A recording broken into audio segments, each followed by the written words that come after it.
Rain was pouring down Manhattan like the city itself wanted to wash her away. Inside a glass-walled law office on Fifth Avenue, Grace Miller sat across from her husband, Cole Harrington, a man whose voice could slice through silence like a blade. "Sign it, Grace," he said coldly, sliding a stack of papers toward her with his Mont Blanc pen resting neatly on top. His Rolex gleamed each time lightning flashed outside, as if even time belonged to him. Grace's fingers trembled. Beneath the oversized coat wrapped tightly around her, she was hiding a small bump, barely visible but real, their baby. The one thing she hadn't told him about yet, because every time she tried, he found a new way to humiliate her.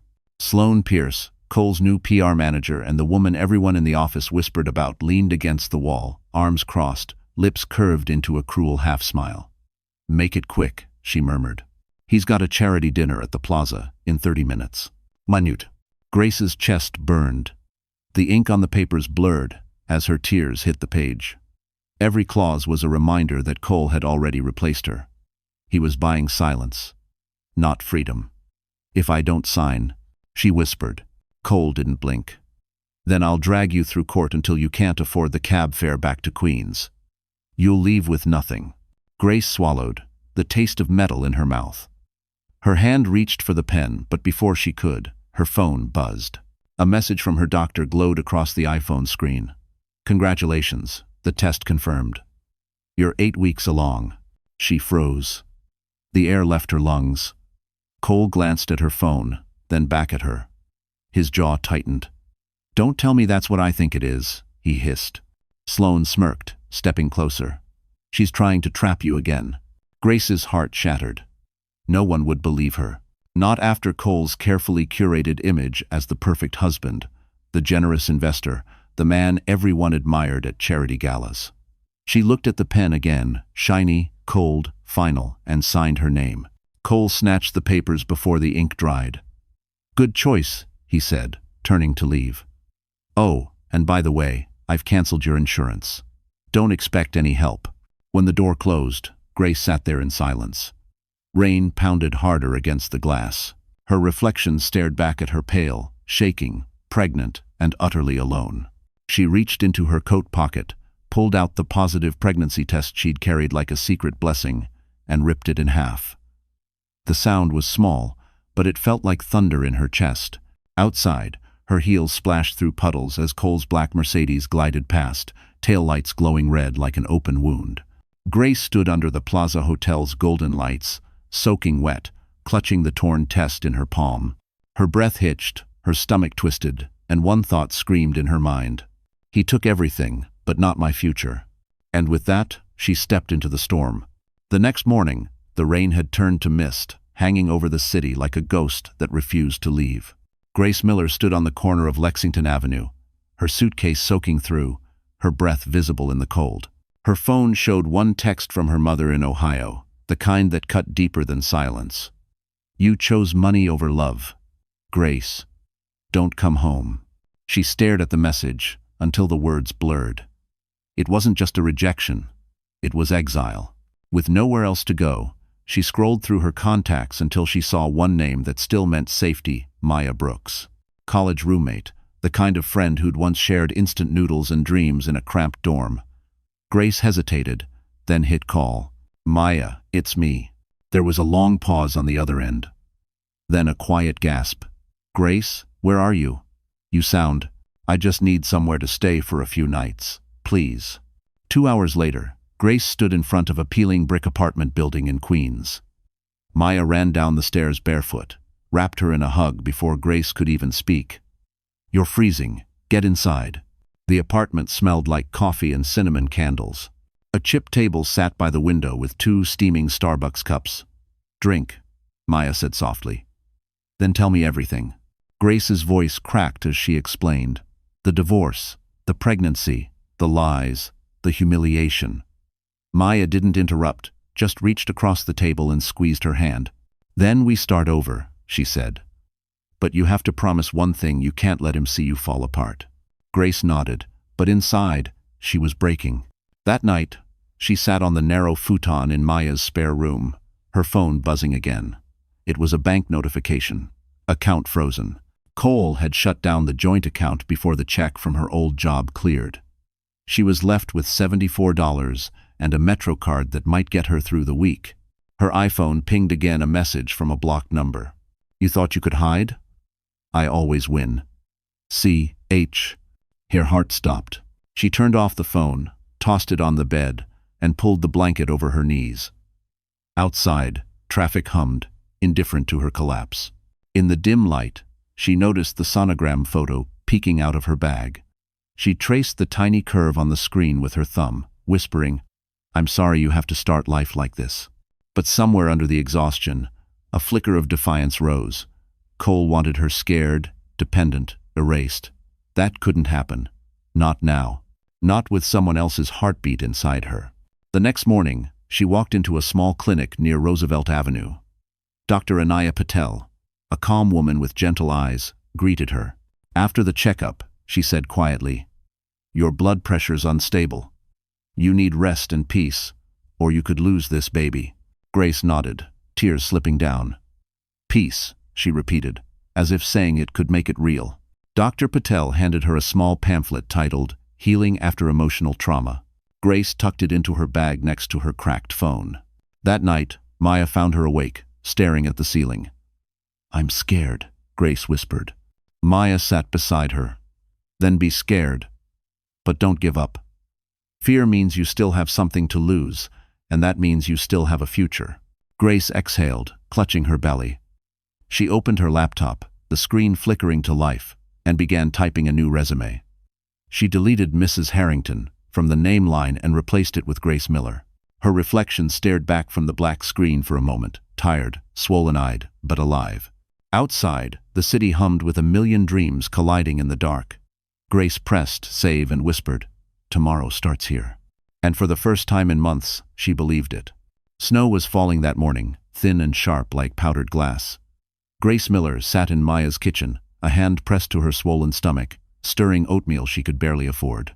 Every sound in the apartment echoed too loudly: the radiator, the leaky faucet, the faint hum of traffic outside.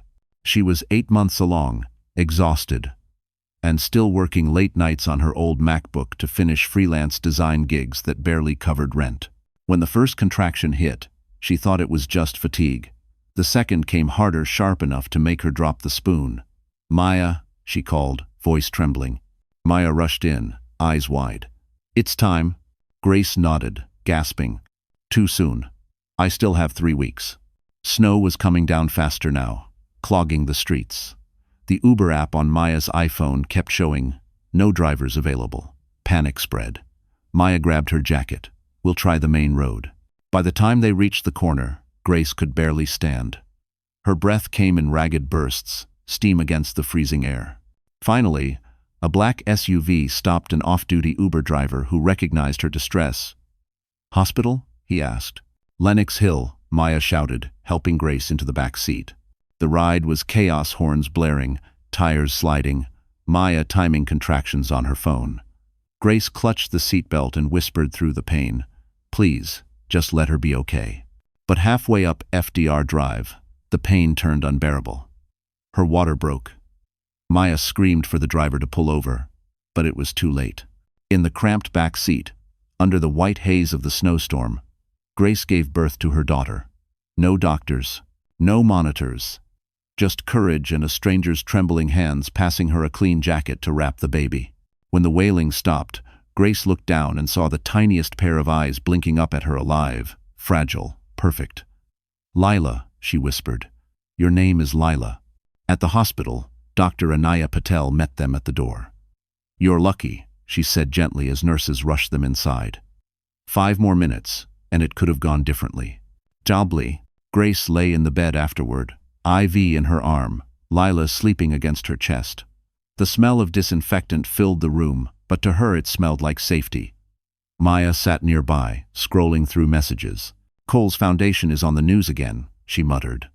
"He's hosting another charity gala at the Plaza." Grace's face went pale. She turned her head toward the TV mounted on the wall.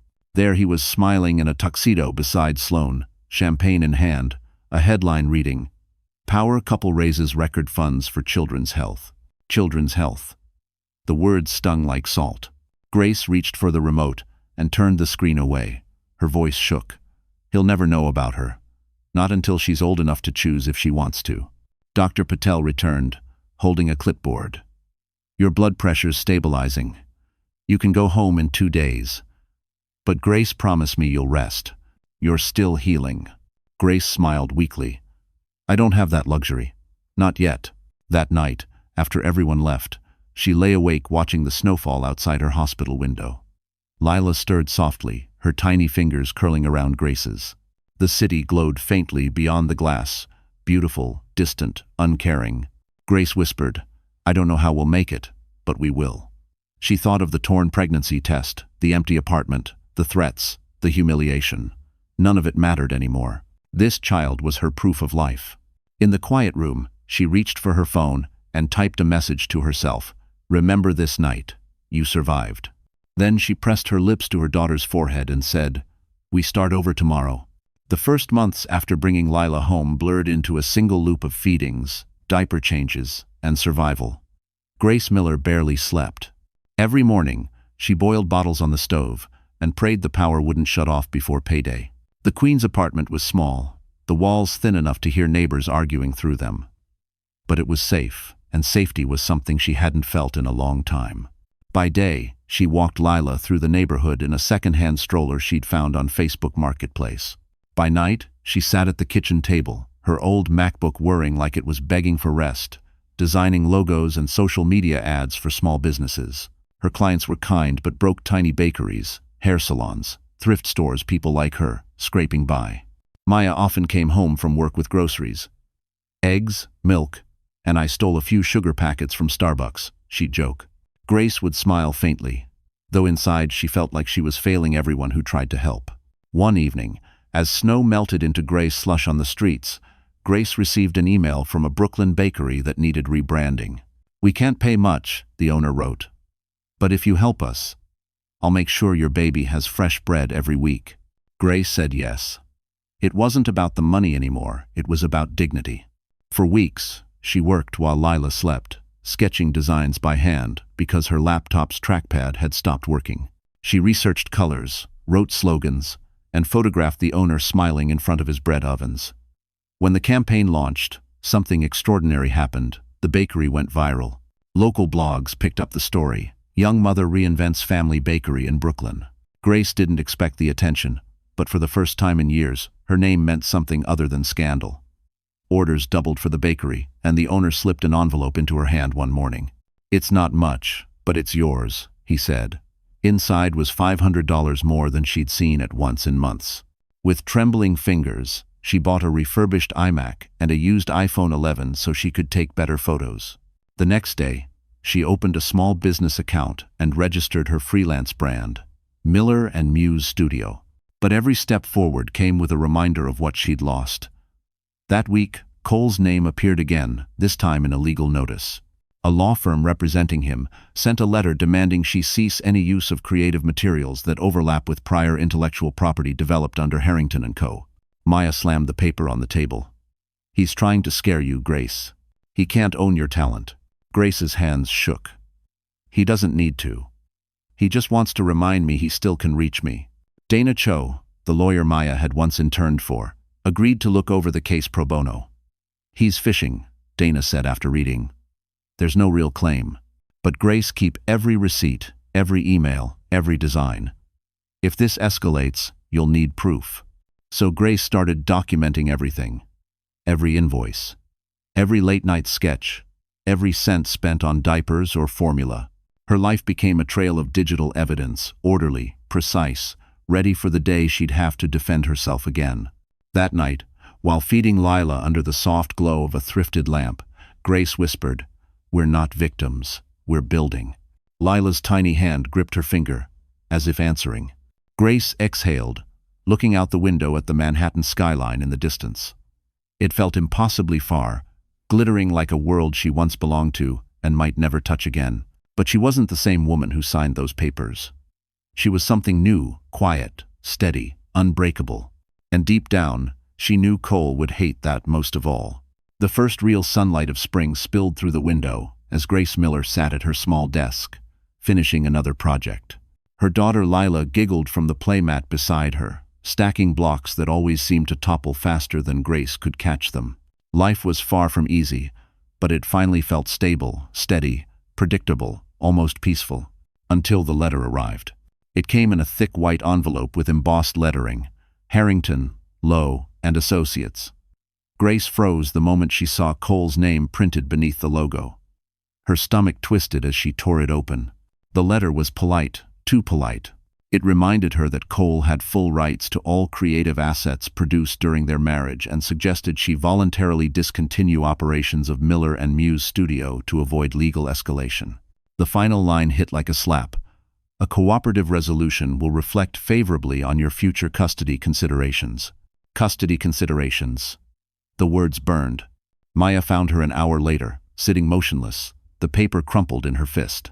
"He's not serious, right?" "Oh, he's serious," Grace whispered.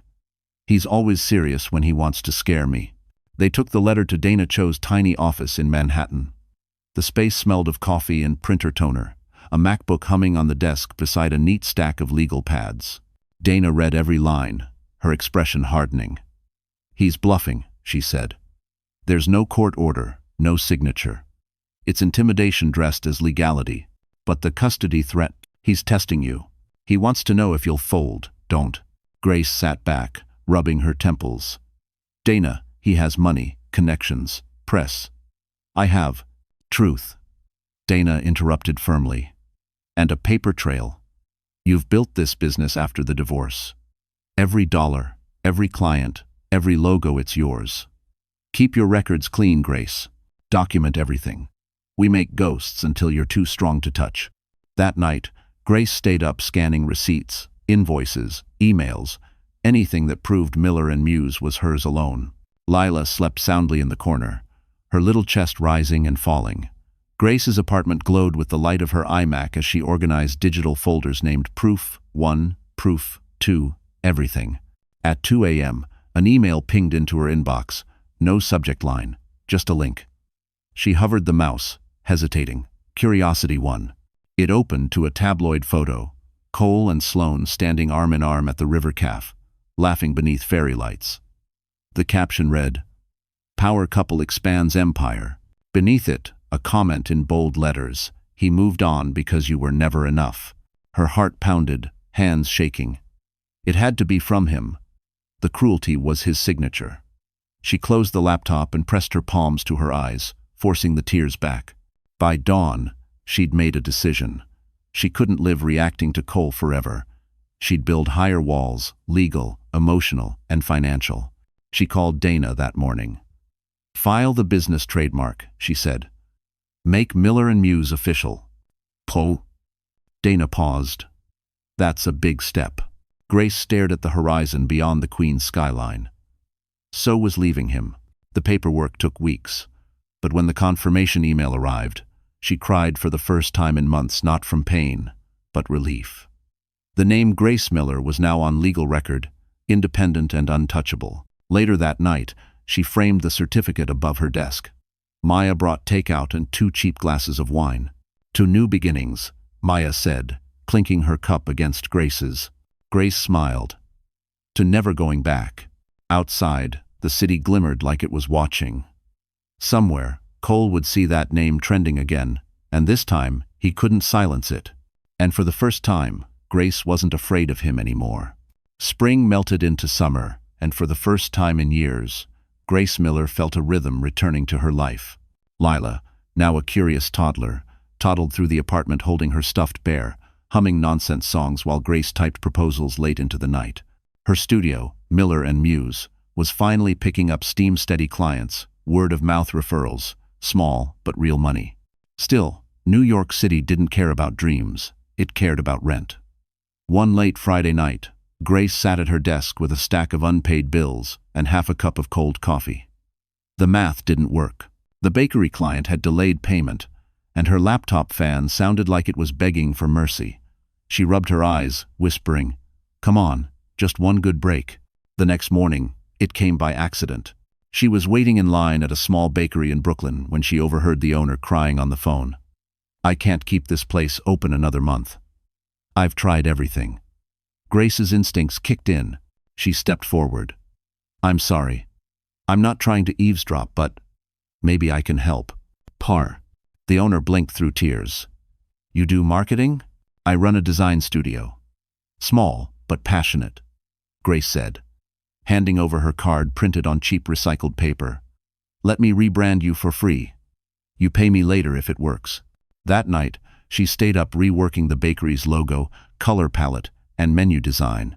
She shot photos with her used iPhone, capturing details: the golden crust of bread, the owner's flour-dusted hands, the warmth of the shop at sunrise. She posted a campaign on Instagram, "Where New York smells like home." Within a week, orders tripled. Bloggers came. Then local news. Miller and Muse was credited for reviving a dying bakery in the heart of Brooklyn. Grace stood outside the shop one evening, watching a line of customers wrap around the corner. The owner hugged her, sobbing. "You saved me. How can I ever—" "Just bake," Grace said with a tired smile. "That's payment enough." 1. The next day, her inbox exploded: new clients, media inquiries, collaboration offers.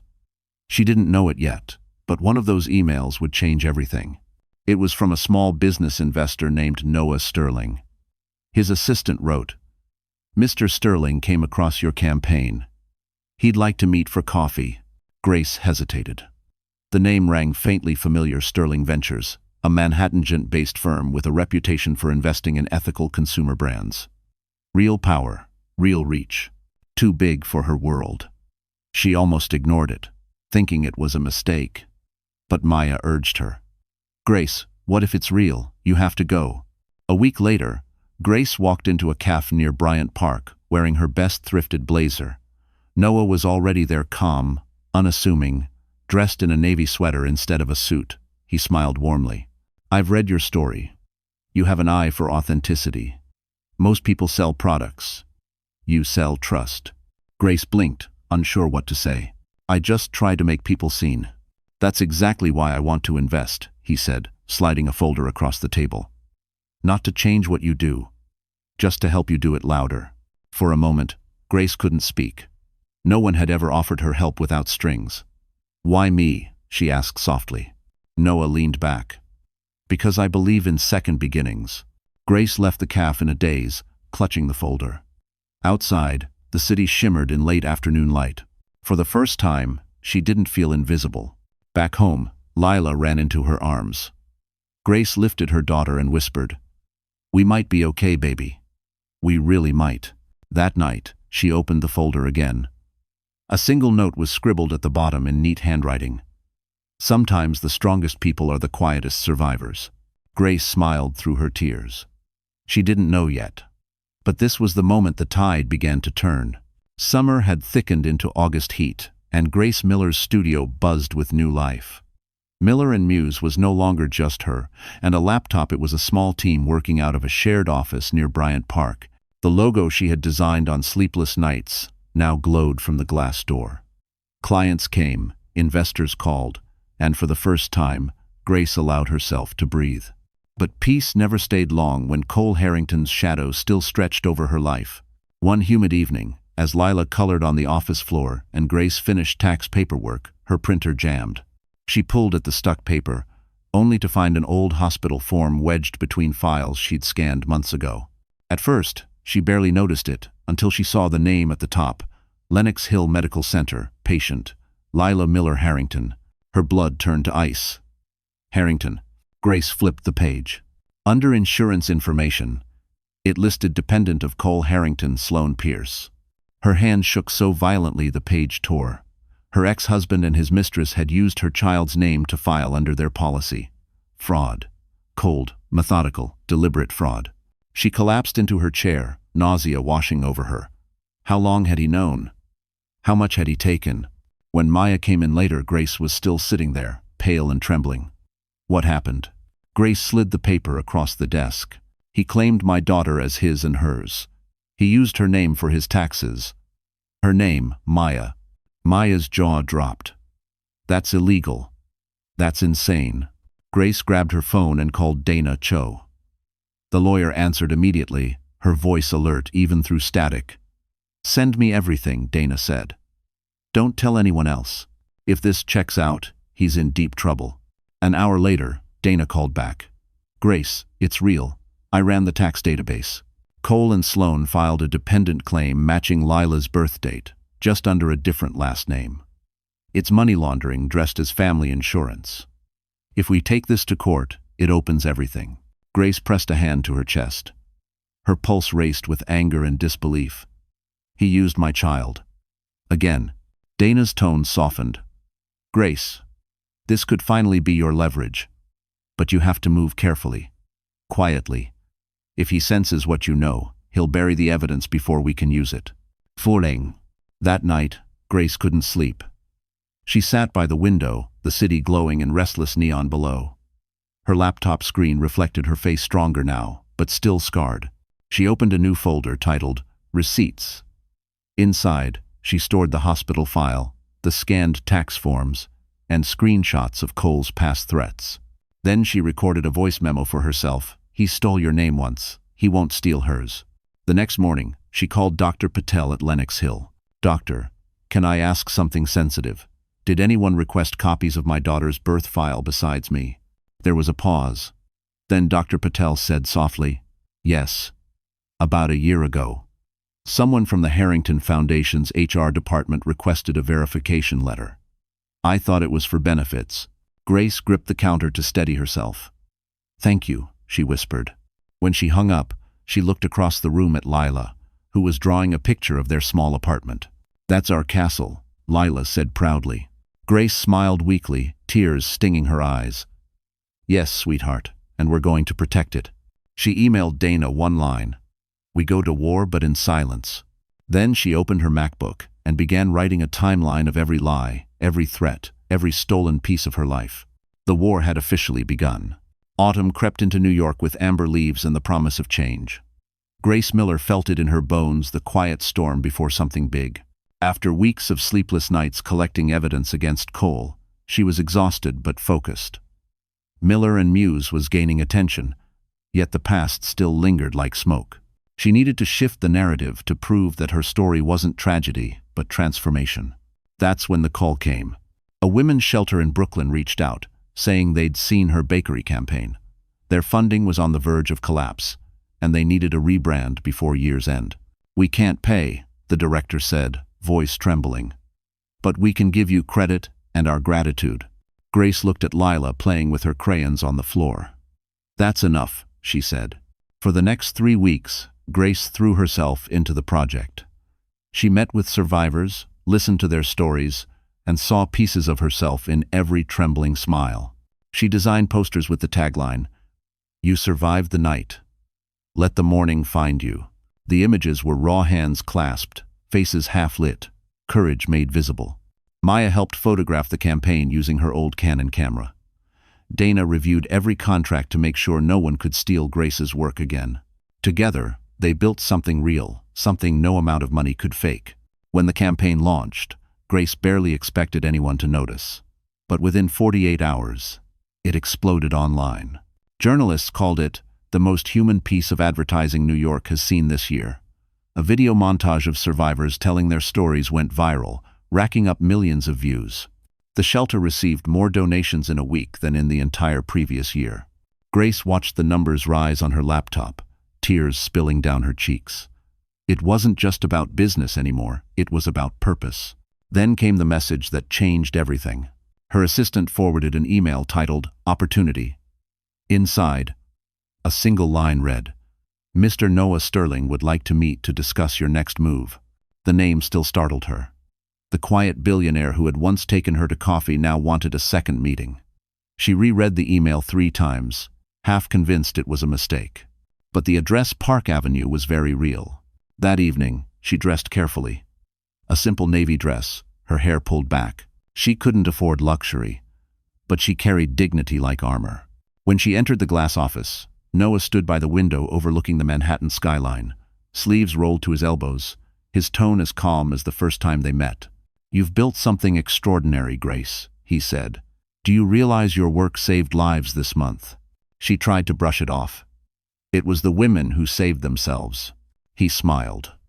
And you reminded them they could. Hall? He handed her a small card with his personal number. I'd like to fund your studio. Quietly, under your name. No strings. You'll retain control. Consider it fuel for your next story. Grace stared at the card, her voice barely a whisper. Why are you helping me? Because, Noah said softly, I know what it looks like when someone survives a war and still builds beauty from the ashes. For a long moment, silence filled the room. Then Grace nodded. All right. Let's build. Over the next weeks, Sterling Ventures became an invisible ally, sending clients, resources, and credibility. Grace never flaunted it. She simply worked harder. When a journalist later asked about her sudden rise, Grace smiled and said only, good work finds its way. Across the city, Cole Harrington saw her face on a billboard for the campaign, the same face he'd once humiliated. His jaw tightened. Who's backing her? He muttered. Sloane shrugged, uneasy. Whoever it is, she's not done yet. And for the first time, Cole realized Grace Miller was no longer beneath him. She was above the skyline. The air in Manhattan grew colder, sharper, like it knew something was about to break. Grace Miller was everywhere, her campaign still dominating social media, her studio booked for months ahead. Miller and Muse had become a quiet revolution, helping small voices sound louder. Yet success had a cost. Fame, even the modest kind, had a way of attracting ghosts. One afternoon, as she returned from a client meeting near Central Park, Grace noticed a black Mercedes parked across the street. Her stomach tightened, the same car model Cole used to drive. She brushed it off as coincidence and walked faster, clutching Lila's hand. But that night, a message arrived. No sender, no subject, just 3 words. We should talk. She deleted it immediately. But the next morning, a man in a charcoal suit waited outside her office. Miss Miller, he said smoothly, flashing a card. I represent Mr. Harrington. He'd like to discuss a delicate matter. Grace's pulse jumped. Tell him I have nothing to say. The man smiled, unbothered. He has photos, Miss Miller. Private medical records. It would be a shame if the press thought you falsified documents during your pregnancy. She froze. That's a lie. Maybe. Maybe not. But the narrative depends on who tells it first. He handed her an envelope. Inside was a printed photo, her hospital file, the one showing Lila's last name listed under Harrington. Grace's vision blurred. The file she had discovered months ago, the very evidence of Cole's fraud. How did he get it? When she looked up, the man was gone. That evening, she called Dana Cho. He's threatening to leak the file, Grace said, voice shaking. He turned his own crime into a weapon. Fiven. Dana's voice was clipped, angry. Then we fight back smarter. Don't respond. Don't panic. Let him show his hand. But panic was already crawling under Grace's skin. Every time her phone buzzed, she imagined headlines, single mother fakes records, scams donors. Cole had done this before, twisting truth until it bent in his favor. 2 nights later, the unthinkable happened. Lila's elementary school called. Miller, your daughter hasn't been picked up yet. Did you send someone else? Grace's blood ran cold. No. She dropped everything and ran. Her heart pounded against her ribs as she burst through the school gates, scanning the crowd. No Lila, no familiar faces, just chaos. Then, in the distance, a police cruiser screeched to a stop.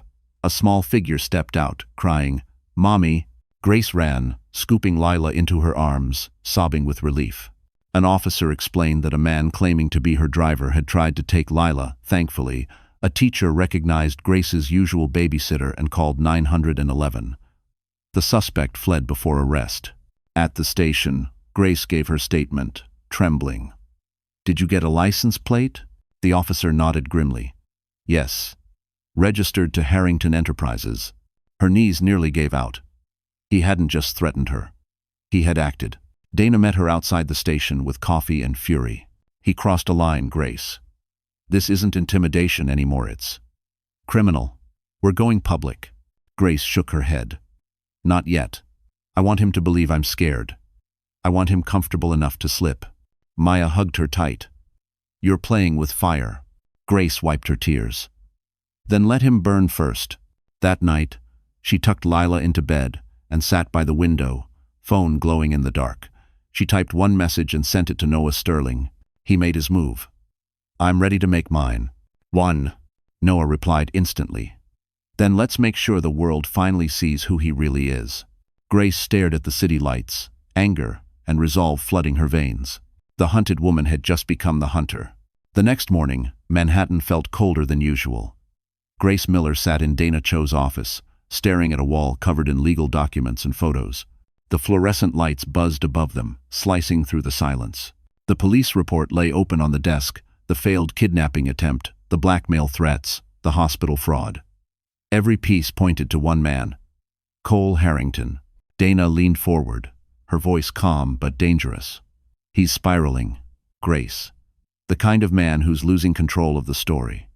That's when they make mistakes." Grace clenched her fists. "He already made one. He touched my daughter." Maya, sitting beside her, whispered, "Then let's finish this." But Dana lifted a hand. Not with emotion, with strategy. She opened a folder and revealed a printed email chain. One Grace had never seen before. Noah's people traced a message sent from Sloan Pierce's account to a Harrington Foundation donor. In it, they discussed transferring charity funds to a private shell company. Grace's heart skipped. Embezzlement? Exactly. And it links directly to Cole's tax filings. We have enough for federal attention, but we need proof that he coordinated it. 1. Grace took a deep breath. And we get that how? Dana tapped her pen against the desk. By making him overconfident. You're going to act like the frightened ex-wife again. Let him think he's winning. He'll reach out, gloat, and we'll be ready. Grace swallowed hard. You want me to talk to him? Maya's eyes widened. Dana, that's dangerous. Dana didn't flinch. It's controlled danger. We'll record it. The minute he admits involvement, we'll hand it to the FBI. Fine. Grace hesitated, then nodded slowly. Fine. Let's end this. 2 nights later, she sat alone in her apartment, staring at her phone. The baby monitor glowed beside her. Lila, sleeping soundly. Grace's stomach twisted as she typed a short message. Cole, please stop. You've already hurt us enough. The reply came within minutes. You should have stayed quiet. Meet me tomorrow. Noon. The River Calf. No lawyers. Whoa. The next day, Grace arrived early, her heart pounding so hard she thought it might break her ribs. The River Calf looked the same as it did years ago. Polished glasses, Manhattan glittering across the water. A place where people toasted to success, not ruin. Cole walked in wearing a navy suit, sunglasses, and that same smug smirk that once made her feel small. But not today. Grace, he said smoothly, sitting across from her. You've caused me a lot of trouble. When? You kidnapped my daughter, she replied, voice steady. He laughed lightly. Let's not dramatize. She was never in danger. I just wanted your attention. Her fingers tightened around the coffee cup. The small recorder hidden in her jacket blinked red. You also filed her under your insurance, she said. Why for money? Cole leaned forward, arrogance dripping from his tone. Because I could. Because you walked away from my world and thought you could survive without me. Everything you touch still carries my name. Grace's pulse thundered. There it was. The confession. The hubris. She stared at him coldly. Not anymore. Cole smirked. We'll see. He stood, dropped $100 bill on the table, and left. The second he walked out, Dana's voice buzzed in Grace's ear through the hidden earpiece. We got it. Every word. Sending it now. Have. By that evening, the FBI had a copy of the recording, along with the fraudulent financial files Noah's investigators had traced. Grace sat in her car outside Lila's school when Dana called. It's done, Dana said softly. They're opening a formal investigation. Grace closed her eyes, gripping the steering wheel. The fear that had haunted her for years began to crack, replaced by something sharp and powerful, justice. She looked at the school doors as Lila ran out, smiling wide. Grace knelt, hugging her tight. We're safe now, she whispered. He can't touch us again.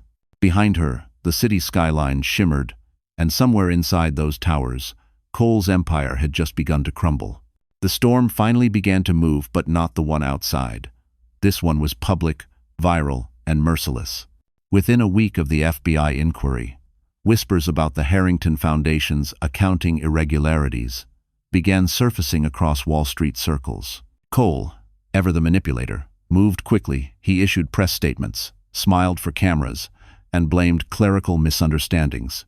But it wasn't enough. Behind the scenes, Sloane Pierce was unraveling. The woman who once smirked behind Cole's shoulder now spent sleepless nights deleting old emails, calling lawyers, and scanning her phone for leaks. The empire she helped build on lies was cracking, and Cole had just decided she'd be the first to fall. Grace Miller didn't expect sympathy for Sloane. But when Dana Cho called one night, her voice cautious, Grace knew something had shifted. "Grace," Dana said. Sloane reached out. "She wants a meeting." Grace blinked. "What? Why?" "She says she has information contracts, bank statements, internal memos. Proof that Cole used multiple charities to move money offshore." Grace's jaw tightened. "Why help me now?" Dana sighed. "Because he's throwing her under the bus. She's facing charges that should be his." Grace stared out her window at the Manhattan skyline, glowing gold against the dusk. "Fine," she said finally. "Set it up." The meeting took place in a dim cafe in Soho. Sloane looked nothing like the woman Grace remembered from that divorce office years ago. No designer suit, no smug smile. Her hair was messy. Her hands trembled as she stirred her coffee. "You came alone," Grace said. Sloane gave a small, bitter laugh. "I don't have anyone else left." Grace folded her arms. "You helped him destroy me. You forged my medical records. You called me crazy to the press. Why should I trust anything you say now?" Sloane's eyes welled with tears. "Because I believed him. He said you were unstable, vindictive. I was stupid and ambitious." She pulled out a USB drive and slid it across the table. "Everything's on here. Emails, signatures, money trails. He made me sign half of them." Grace hesitated. "Why now?" Sloane's voice cracked. "Because I just got a subpoena. And Cole's lawyers sent me a message. Take the fall, or we ruin you. He's already leaking my name to the press." Grace stared at the small silver drive. Her fingers hovered over it, conflicted. Mercy or justice, which was stronger? Finally, she picked it up. "You're right about one thing," she said softly. "He ruins people. But not this time." Sloane let out a breath that was almost a sob. "What will you do with it?" Grace stood. "I'll do what you never did. The right thing." That night, she and Dana spent hours reviewing the files. It was worse than anyone imagined. Charitable donations funneled into shell companies, fake invoices, false payrolls. Enough evidence to bury Cole Harrington for good. At midnight, Grace leaned back in her chair, rubbing her eyes. This could end him. Dana smiled grimly. "Then it's time the world met the real Cole." Gender sewed. 2 days later, the media firestorm erupted. Leaked documents, internal emails, and donation records flooded every major outlet. Sloane's name appeared first, but this time, she wasn't silent. She went on record, admitting her role and exposing Cole's coercion. Her tearful interview aired on national television. "I believed in the man I loved. I didn't see the monster I served." Cole responded with fury, calling her a disgruntled employee. But the world wasn't buying his act anymore. Investors began pulling out, partners distanced themselves, and the once pristine Harrington name was now synonymous with scandal. That evening, Grace stood in front of her office window, watching headlines scroll across the Times Square billboards. Cole Harrington, under federal investigation. She felt no joy, only quiet release. Maya called from the other room. "Grace, it's starting." Grace smiled faintly. Let him watch himself fall. And somewhere in his penthouse, Cole finally realized the woman he'd underestimated was the one holding the match. Winter returned to New York dressed in glitter and gold. The Central Park Benefit Gala, the same one that once marked Cole Harrington's rise, was back again. But this year, the invitations carried a different tone. The press whispered about investigations, missing funds, and scandal. Yet Cole, stubborn and arrogant, refused to retreat. "Public image is everything," he told his assistant. "If I show up confident, they'll believe I'm innocent." What he didn't know was that the gala would become his stage of destruction. Grace Miller hadn't planned to attend. But 2 weeks before the event, the committee chair reached out. "Miss Miller, your campaign saved hundreds of women this year. We'd be honored if you'd present an award." Her heart skipped. The same ballroom where she had once been humiliated as Cole's trembling wife. Now she'd walk in as the keynote speaker. It felt poetic, dangerous, and right. Maya grinned when Grace told her. If karma had a calendar, this would be the date circled in red.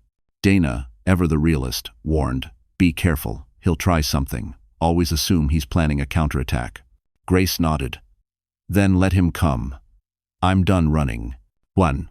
The night of the gala glittered with Manhattan luxury chandeliers, champagne flutes, camera flashes bouncing off sequined gowns. Grace arrived in a simple black dress, elegant and sharp, her hair pulled into a sleek bun.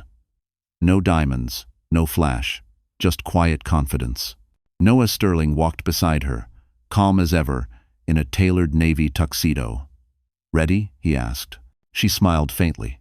"I've been ready for 8 years." Fun. Across the room, Cole stood near the bar, smiling for cameras, Sloane nowhere in sight. His Rolex gleamed as he shook hands with donors, but his eyes darted nervously toward Grace. He hadn't expected her to come. When she walked past him, their eyes met for the first time in nearly a decade. His smirk faltered. She nodded politely and kept walking. That small actor indifference cut deeper than anything she could have said. The speeches began. Laughter, applause, the usual flattery. Then Grace's name was announced. She walked to the podium under a hush of whispers. Reporters raised their phones. Cole's jaw tightened. "Good evening," Grace began, voice calm but steady. 8 years ago, I was just a woman trying to survive. Tonight, I stand not as a victim, but as proof that truth, no matter how buried, always finds its way to light." The room stilled. Cameras flashed. And then, on the massive LED screen behind her, something changed. The slideshow, which was meant to play images of the charity's work, flickered. For a split second, Grace thought it was a glitch. But then, the audio began. Cole's voice. "Because I could. Because she walked away from my world and thought she could survive without me." Gasps rippled through the crowd. The room erupted. Dana's voice came through Grace's earpiece from the tech booth. "It's live." Someone fed the recording to the event stream. Grace didn't flinch. She turned slowly toward Cole. His face had gone ghost white. Reporters surged forward, shouting questions. "Mr. Harrington, is that your voice? Did you falsify charity funds?" Cole tried to smile, but his voice cracked. This is manipulation. A setup." Security moved in as chaos swelled. Noah stepped beside Grace, shielding her from the crowd. Dana whispered, "Federal agents are already here. Just step aside." Grace stood motionless as 2 men in dark suits approached Cole. "Cole Harrington, you're under arrest for financial fraud and attempted kidnapping." The flash of handcuffs was met with a silence so sharp it felt sacred. Cole's eyes met Grace's as they led him away. Rage, disbelief, and something else. Recognition. He had finally lost.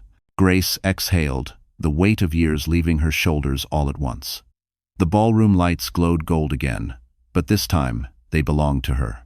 And as the cameras turned to capture her calm face, Grace Miller became the story, not the scandal. The morning after the gala, Manhattan woke up to headlines that read like fiction. Tech mogul Cole Harrington arrested mid-gala. FBI confirms financial fraud, charity embezzlement, and kidnapping attempt. Every major network replayed the same footage. Cole being escorted out of the Plaza ballroom in handcuffs, cameras flashing, his face pale and tight with disbelief. For years, he had been untouchable, the man with perfect suits, perfect quotes, perfect lies. But now, the mask was gone. Grace Miller sat on her couch with a blanket around her shoulders. Lila snuggled beside her, the TV light flickering across their faces. She muted the sound. She didn't need to hear it again. She just wanted silence. Maya walked in with 2 coffees. "They're saying he'll be charged with wire fraud, identity theft, and tax evasion. That's federal time, Grace." Grace didn't answer. Her eyes were fixed on the screen, on the man who once promised her everything and delivered only scars. "It's strange," she whispered. I thought I'd feel victory. But all I feel is empty. Maya sat beside her. That's not emptiness. That's peace.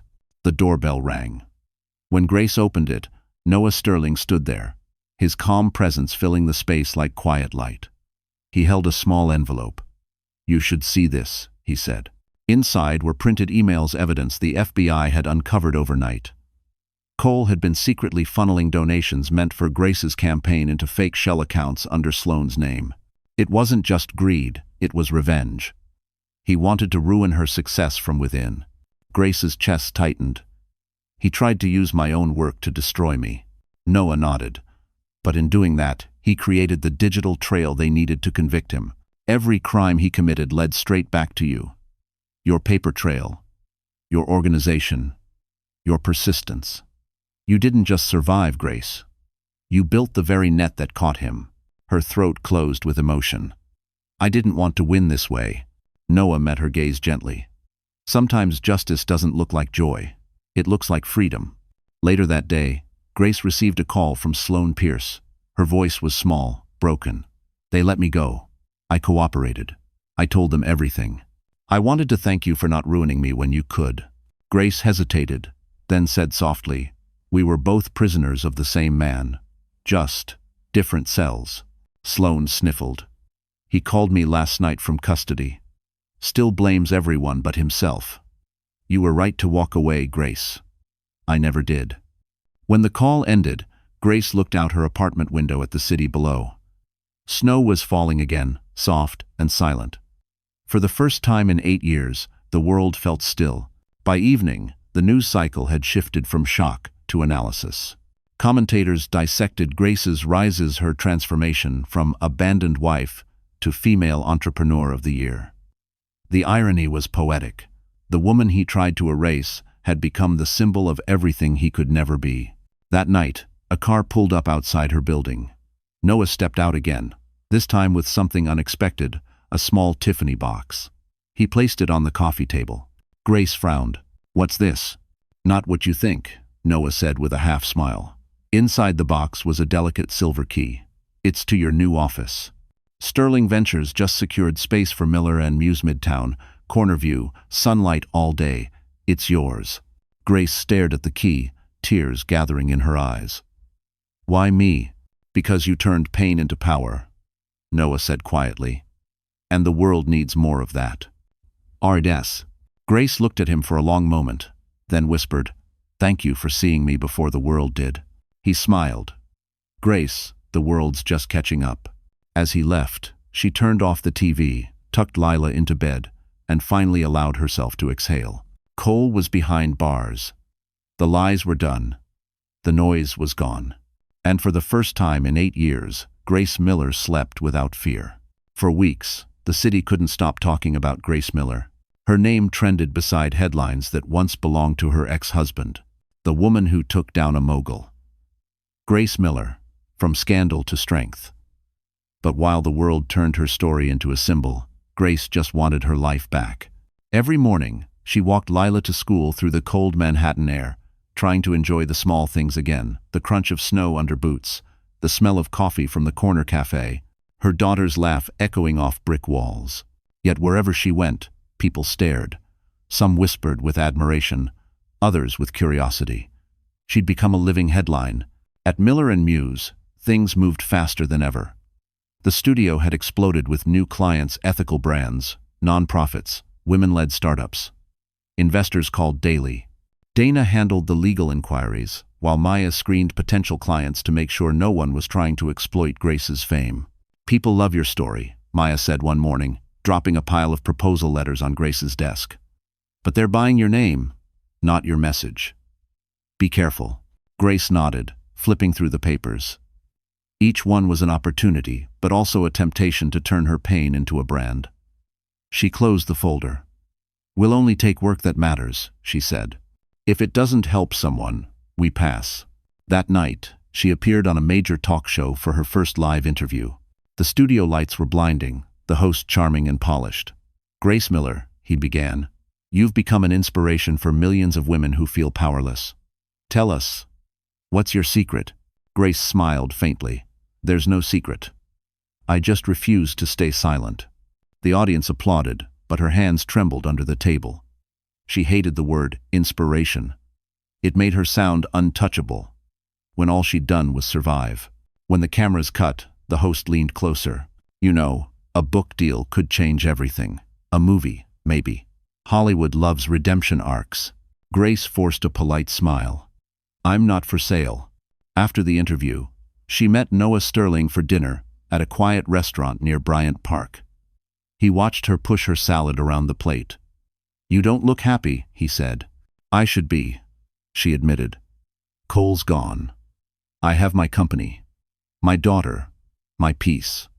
But now, everyone wants a piece of my story. They want to own it, twist it, profit from it. Noah nodded thoughtfully. Fame is just another kind of prison. The trick is learning when to step outside the spotlight.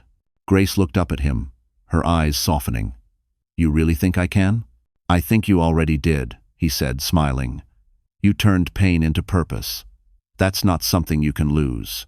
Days later, she received an unexpected letter, handwritten, postmarked from a federal detention center. The handwriting was unmistakable. Cole. She hesitated before opening it. Inside was a single page. Grace, congratulations. You won. But remember, victims always need villains. When I'm gone, who will you be? Her hands shook as she tore the letter in half and dropped it into the trash. She whispered to herself, free. That evening, she visited the River Cafe, the same place where Cole once bragged about owning the city. Now, she sat by the window, watching the skyline shimmer across the water. Lila drew pictures beside her, humming softly. Dana texted her a link. Justice served. Harrington sentenced to 15 years. Grace exhaled, a quiet smile breaking through. He finally ran out of lies, she murmured. Lila looked up. What'd you say, Mom? Nothing, baby, Grace said, kissing her daughter's hair. Just that it's over. Outside, Manhattan's lights glittered on the river like tiny promises.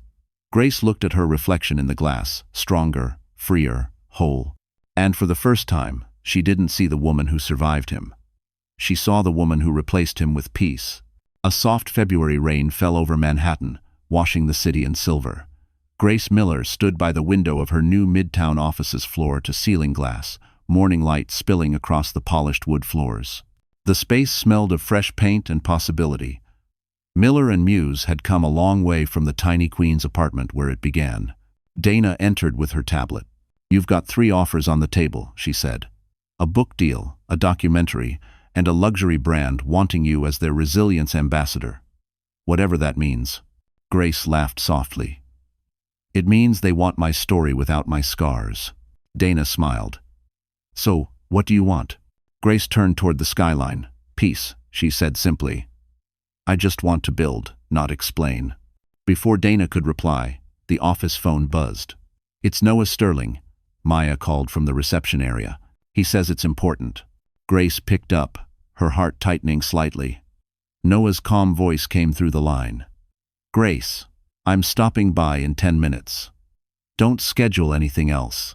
When he arrived, he looked different, less polished, more human. His tie hung loose, his expression unreadable. He placed a folder on her desk and leaned back against the window. I've got an offer, he said. Grace crossed her arms. If this is about the Sterling partnership, we already signed that agreement. Johnning. It's not business, Noah said quietly. It's legacy. He opened the folder, revealing a proposal stamped with the Sterling Ventures logo. We're building a new initiative, an incubator for women-owned creative agencies. I want you to lead it, not as an employee, but as a partner. You'll have full authority, full funding, full freedom. Grace blinked, stunned. That's huge. Noah, you could have anyone. I don't want anyone, he said. I want someone who knows what rebuilding really means. You didn't climb your way back. You carried others with you. That's leadership. Grace hesitated. If I take this, I'll be under your company's name. People will say I used you to get here. Noah chuckled softly. They already said that. Let them. You don't owe the world explanations. You owe yourself peace. The room fell silent except for the soft hum of the city below. Grace looked down at the papers. Every instinct screamed that this was the opportunity she'd dreamed of, but fear lingered. Trusting again felt like walking barefoot over glass. Finally, she asked, "Why do you believe in me so much?" Noah's gaze softened. "Because you believed in everyone but yourself for too long." Grace exhaled slowly, then smiled faintly. "All right. Let's build it. But on one condition, my name stays first on the letterhead." "Non-negotiable," he said, grinning. They shook hands. It felt less like a deal, and more like a promise. That evening, after the office emptied, Grace sat alone with a glass of red wine, reviewing the paperwork. The rain tapped gently against the windows. Her phone buzzed a message from Noah. "Sometimes the right partnership isn't about power, it's about peace." She smiled at the screen. For the first time in years, the idea of partnership didn't scare her. As she locked the office, her reflection shimmered against the dark glass. The woman staring back wasn't the abandoned wife or the survivor. She was the architect of her own empire. Outside, taxis splashed through puddles, and neon lights reflected off the wet pavement. Grace tightened her coat and whispered to herself, "We're just getting started." And somewhere deep down, she knew this offer wasn't just about business. It was the beginning of something far more personal. Spring returned to Manhattan, bright and merciless. The cherry blossoms along Fifth Avenue had begun to bloom, painting the streets in pale pink petals. Grace Miller walked slowly toward the Plaza Hotel, the very place where 8 years ago she'd signed away her marriage and torn a pregnancy test in half under its golden canopy. Now, she was walking back through those same revolving doors. But this time, her name was on the guest list, not the divorce papers. Inside, the grand lobby glowed beneath chandeliers. A concierge greeted her warmly. "Welcome back to the Plaza, Miss Miller. Your conference suite is ready." The words hit her like music. For a moment, she stood still, letting them sink in. The last time she was here, she'd been trembling, humiliated, pregnant, and alone. Now, she was hosting a business summit for women entrepreneurs funded by the very incubator she and Noah Sterling had built. She pressed the elevator button and smiled faintly. "Full circle," she whispered. Upstairs, the ballroom bustled with energy. Her team arranged name tags and portfolios. The Miller and Muse logo projected in gold light across the walls. Maya directed the staff while Dana checked last-minute contracts. "You realize," Dana said, glancing at her, "you're officially on the same floor where your ex signed those fraudulent charity deals." "Poetic, huh?" Grace chuckled softly. "I prefer the word satisfying." As she reviewed the schedule, her phone buzzed. A message from an unknown number. "Enjoying the spotlight? C.H.1." Her chest tightened, though she knew he couldn't reach her. Cole was still in prison 15 years, no parole, but he had a way of slithering into her peace. She locked the phone, exhaled, and turned her focus back to the event. The summit began at noon. Grace stood on stage in front of hundreds of women founders, designers, small business owners, each one holding their own story of survival. She looked out across the crowd and said, 8 years ago, I walked into this hotel thinking I'd lost everything. Today, I stand here to tell you that loss isn't the end. It's the beginning you never saw coming." The room erupted in applause. Cameras flashed, reporters scribbled notes, but Grace barely noticed. Her gaze drifted to the back of the ballroom where Noah stood, watching quietly. Their eyes met, and he smiled steady, proud. After the keynote, Grace walked off stage, adrenaline still racing. Noah approached, offering her a glass of champagne. "You know," he said, "it's poetic justice that the woman Cole tried to silence is now the loudest voice in the room." Grace laughed. "Poetic and expensive. Have you seen the Plaza's catering invoice?" Noah grinned. "Worth every penny." They stepped out onto the terrace overlooking Central Park. The air smelled of rain and lilac. Grace leaned on the railing, gazing at the skyline that once felt like a cage. "When I was here last, I thought my life was ending," she said softly. "I didn't know I was just clearing space for something better." Noah looked at her, eyes gentle. "You didn't rebuild, Grace. You reinvented." She turned toward him, the weight of gratitude filling her chest. "And why did you help me when you didn't have to?" He smiled. Because you reminded me what integrity looks like in a city that forgot the word. They stood in silence for a moment, the world below humming with life. Then Grace reached into her bag, pulling out an old object, Cole's Mont Blanc pen, the one he'd forced her to sign the divorce with years ago. She placed it on the railing. "This belonged to my past," she said, flicking it gently over the edge. The pen disappeared into the trees below. Noah chuckled softly. "Symbolic, huh?" Grace smiled. "Necessary." As the sun dipped behind the skyscrapers, the ballroom doors opened again, and applause filled the air.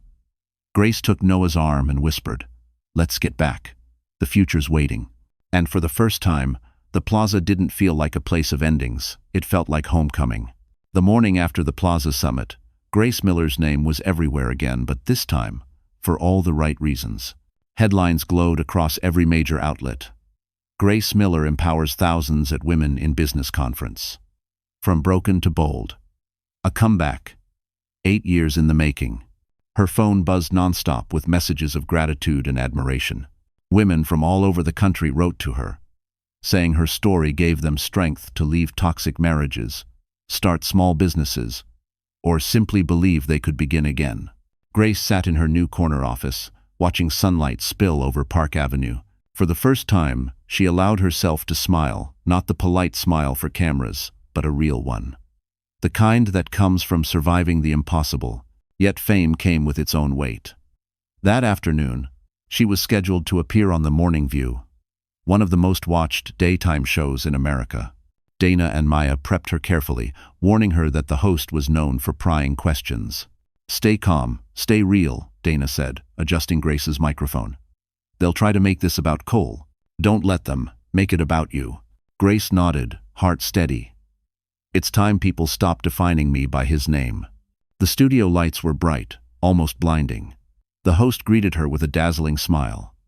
"Grace Miller," she said. "You've become a household name, a symbol of strength. But let's be honest. When you signed those divorce papers 8 years ago, did you ever imagine this moment?" Grace paused. "No," she said simply. "Back then, I couldn't imagine tomorrow. But pain can be a powerful teacher. It strips you of everything fake until you're left with what's real yourself." The audience applauded softly. The host leaned in. "Do you forgive him? Cole Harrington? The man who nearly destroyed you?" The question hit like a dart, but Grace didn't flinch. "Forgiveness," she said slowly, "isn't about setting the other person free. It's about setting yourself free from the anger that keeps you prisoner." The studio fell silent. Even the host seemed moved. "That's beautiful," she murmured. Grace continued, voice calm but strong. "Justice isn't revenge. It's peace with memory. And peace is what I finally have." The words rippled across social media within minutes. Viewers called it the most powerful live interview of the year. Grace's composure, her empathy, her refusal to hate all of it, resonated deeply. When the show ended, Grace stepped outside into the spring air, blinking against the sunlight. Reporters swarmed, cameras flashing, but she wasn't rattled. She walked through them with quiet dignity. For once, the chaos didn't touch her. Later that day, she returned to her office to find Noah waiting by the window, a newspaper folded in his hands. "You handled that perfectly," he said. "No vengeance. No bitterness. Just grace." She smiled softly. "Maybe that's why my mother named me that." Noah handed her the paper. "You should see the op-ed. Grace Miller redefines power. You're not just a survivor anymore. You're a leader." Grace scanned the headline, her eyes misting. "Funny," she said quietly. "It took losing everything to realize power was never about control, it was about choice." Noah's gaze softened. "And you've made all the right ones." That evening, Grace met Maya and Dana at the River Cafe to celebrate. Lila joined them, twirling in her little blue dress. The city lights reflected off the Hudson River like diamonds scattered across the dark. As they toasted, Maya raised her glass. "To Grace Miller, the woman who taught us that starting over isn't weakness. It's wisdom." Grace clinked glasses and laughed. "To all of us for surviving the story and rewriting the ending." Across the river, the Manhattan skyline shimmered like a promise kept. And in that moment, Grace realized redemption wasn't something the world gave you, it was something you claimed for yourself. The week after her television appearance, Grace Miller's calendar overflowed with interviews, gala invites, and partnership requests. Miller and Muse had gone from a boutique agency to a nationwide movement, and every investor wanted to be part of her rise. But amidst the noise, one event loomed larger than the rest: the annual Philanthropy Awards at the Metropolitan Hall. Grace had been chosen to deliver the keynote speech, and ironically, the Harrington Foundation, now under new management, was one of the evening sponsors. Dana warned her, "You don't have to go. You've already proven your point." Grace smiled faintly. "That's exactly why I have to go. This isn't about proving anything anymore. It's about closure." The night of the event, Manhattan shimmered under soft rain. Grace arrived in a sleek ivory gown, understated yet regal, her presence commanding quiet attention. The lobby buzzed with camera flashes and murmurs as she made her way inside, escorted by Noah Sterling. He leaned close and whispered, "Tonight, just breathe. You've already won." Grace nodded, though her pulse quickened as memories of old charity galas flooded back, the ones where she'd stood behind Cole, invisible, while he soaked up applause. Tonight, that power belonged to her. The ballroom was a sea of designer suits, champagne glasses, and murmured gossip. As she walked to the green room, she caught sight of a familiar figure near the exit: Sloane Pierce. Their eyes met briefly. Sloane gave a small nod, an unspoken truce. Grace returned it, quietly grateful that not everyone from the past had remained an enemy. The speech was scheduled for 8 p.m., but as Grace prepared backstage, a security guard approached her. "Miss Miller," he said cautiously, "there's someone here insisting on speaking to you, says it's urgent." Grace frowned. "Who?"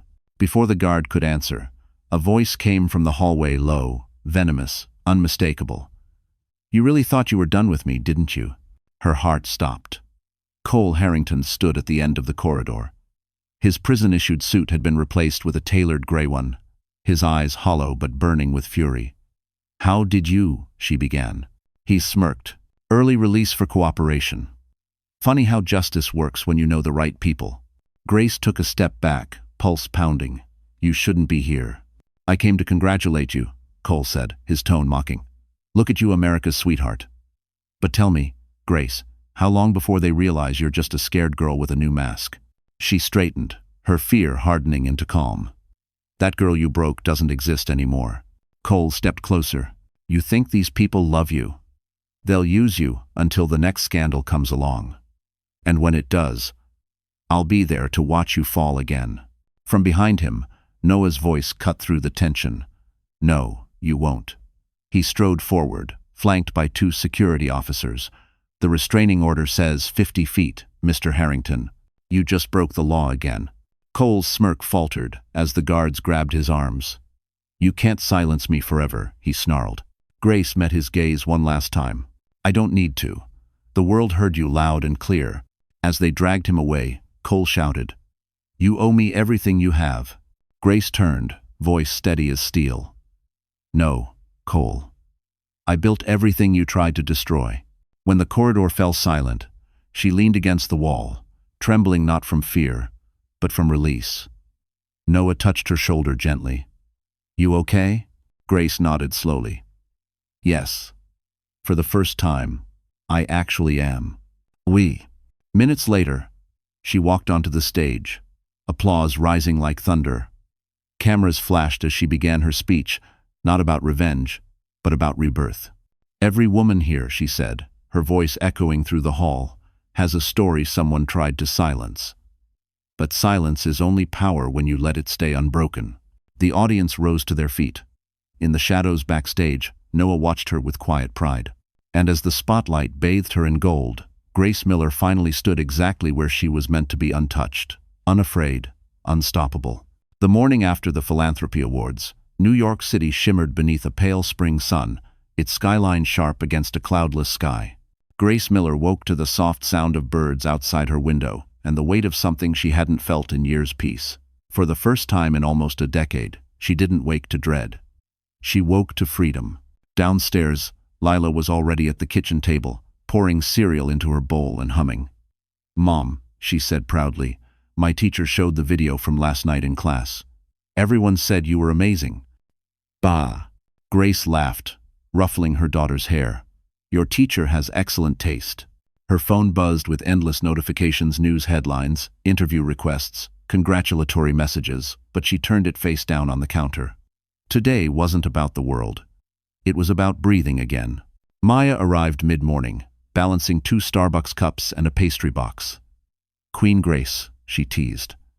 "How does it feel to trend worldwide again?" Grace smiled. "Like standing in sunlight after years underground."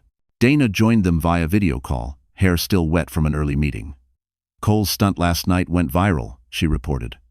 "Half the internet's calling it the Corridor Showdown. The footage from the event's security cameras leaked, and people are calling you the definition of composure." Grace rolled her eyes.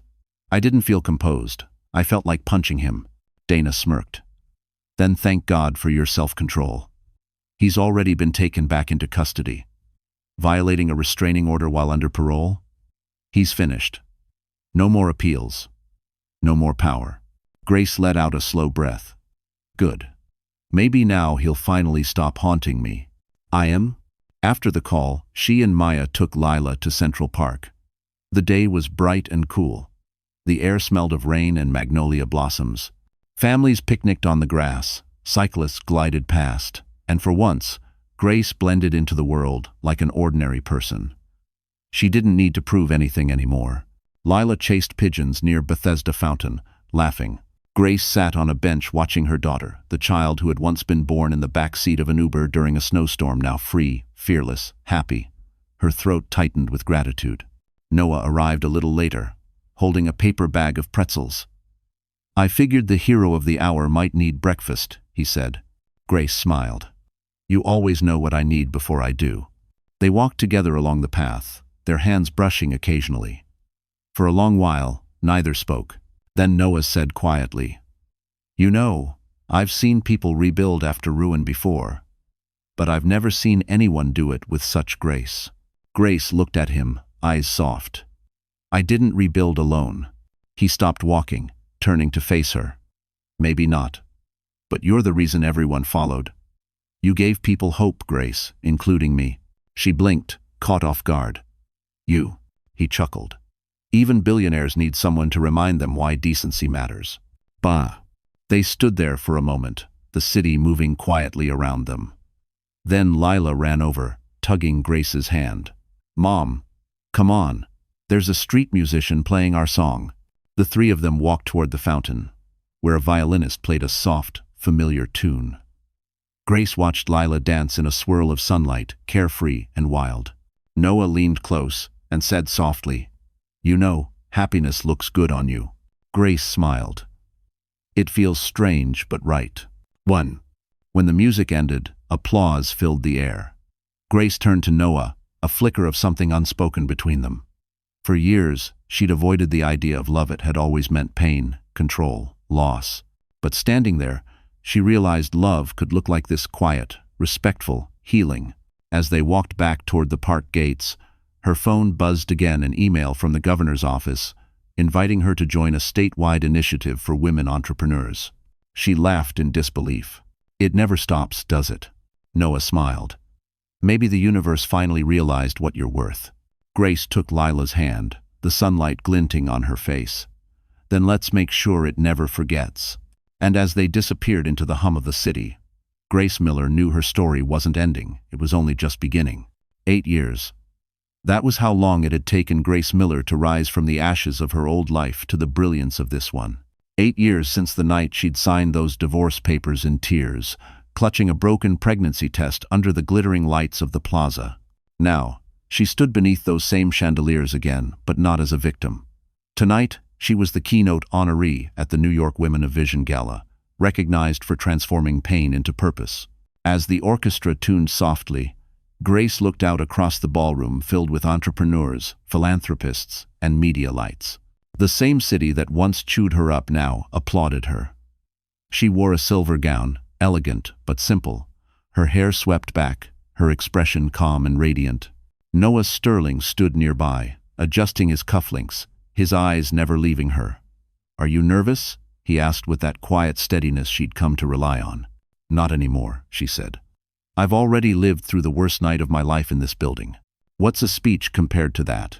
When her name was announced, applause filled the hall. Grace walked to the stage slowly, her heels clicking against marble, every step echoing the journey that had led her here. She paused at the podium, letting the room settle. 8 years ago, she began, I stood outside this very hotel, broken and terrified. I thought my story was over. But the truth is, sometimes the ending is just the invitation to begin again. The audience leaned forward. Cameras flashed. Her voice grew stronger. I've learned that strength doesn't come from revenge. It comes from the quiet decision to stand up when no one's watching.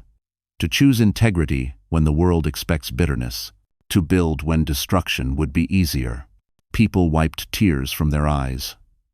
Maya and Dana sat together near the front, smiling proudly. Lila, now 8 years old, watched from the VIP table, her small hands clasped around a single white rose. Grace glanced toward her daughter, her tone softening. Everything I've done, every risk, every sleepless night, was for the little girl who reminded me that love is still possible after betrayal. A standing ovation thundered through the ballroom. Grace stepped back, overwhelmed, as flashes from hundreds of cameras painted the moment in light. She looked at Noah, who mouthed silently, "You did it." After the ceremony, the crowd swarmed around her for photos and congratulations. But Grace slipped quietly out to the terrace overlooking Fifth Avenue. The night air was crisp, the skyline glittering like it had been cut from diamonds. For a long moment she simply breathed. Footsteps approached behind her. "I figured I'd find you out here," Noah said, joining her. He held a small box in his hand. She laughed softly. "Please tell me that's not another business contract." "Not this time." He opened it, revealing a slender Tiffany ring, elegant and understated. "It's not about saving or fixing anything. It's about starting something new, together." Grace froze, eyes filling with tears. "Noah, He shook his head. "You don't have to answer now. Just know that love doesn't have to hurt to be real." She looked at the ring glinting under the city lights, then back at him. For years, she'd built walls so high that no one could climb them. But maybe, just maybe, it was time to let someone in who didn't want to own her, only stand beside her. Grace smiled through the tears. "Yes," she whispered. "Let's begin again." Noah slipped the ring onto her finger. Below them, the city lights reflected off the Hudson like 1,000 tiny promises. Grace leaned her head against his shoulder, the chaos of the world fading into quiet. She thought of the girl she'd once been, the one, crying in the rain with nothing but a torn chest and shattered dreams, and felt gratitude instead of grief. Because that girl had walked through the fire. And the woman standing here had learned how to shine. And as the music from the ballroom drifted into the night, Grace Miller finally understood her story had never been about loss. It had always been about becoming. So, that's how Grace's story ends. Or maybe, how it truly begins.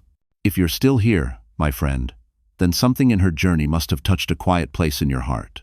Maybe it reminded you of your own battles, the nights you thought you couldn't make it, and the mornings you did anyway.